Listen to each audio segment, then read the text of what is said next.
Hi folks, welcome back to another Tactics Zone. This time looking at an Edinburgh derby that ended in punches being thrown, handbags being swung and harsh words being exchanged. Scottish football. Don't you just love it? We could start with the stats and point out that in a game where Hearts were reduced to 10 men after half an hour, Hibs enjoyed dominance in virtually every key category. But that would ignore the one circled in red there, obviously. Honestly, Hearts were well organised and tough, and they used their obvious danger men well.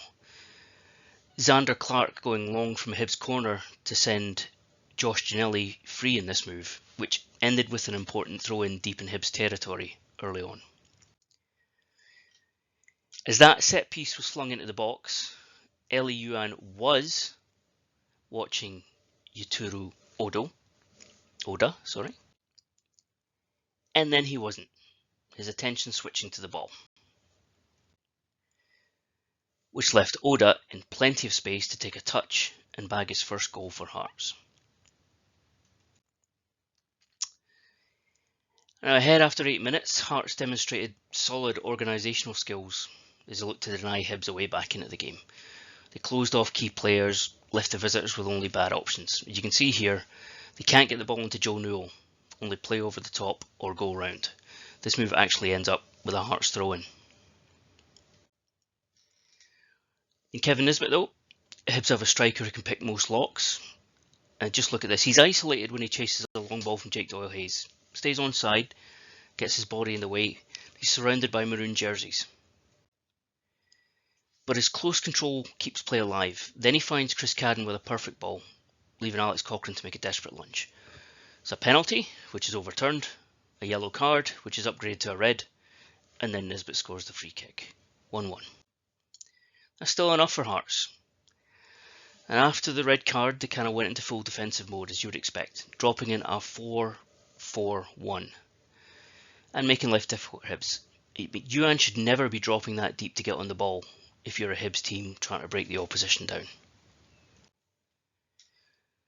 And this shows how difficult Hearts made it for the visitors. I mean, the easy pass inside the fullback is being cut off by two Hearts players.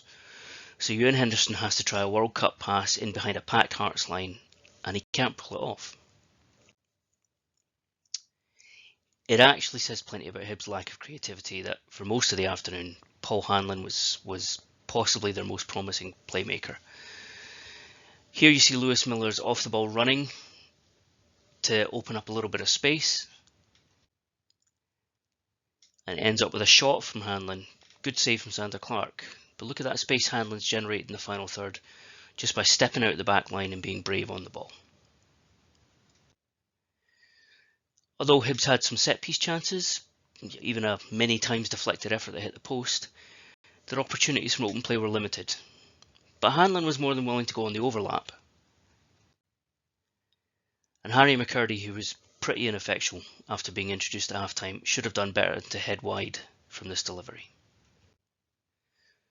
In conclusion then, Hearts didn't need to fight with the swagger of Rocky Marciano. Ahead on points, they just needed to show the spirit of Rocky Balboa, which they did. Good preparation as it turned out for a post-match melee reminiscent of those massed shoving bouts you see at the end of many a heavyweight contest. This has been Tactics Zone. I'm John Greekin. If you've enjoyed it, or if you haven't, find me on Twitter at Johnny the Greek to tell me all about it. And keep following Record Online Sport for your top football coverage.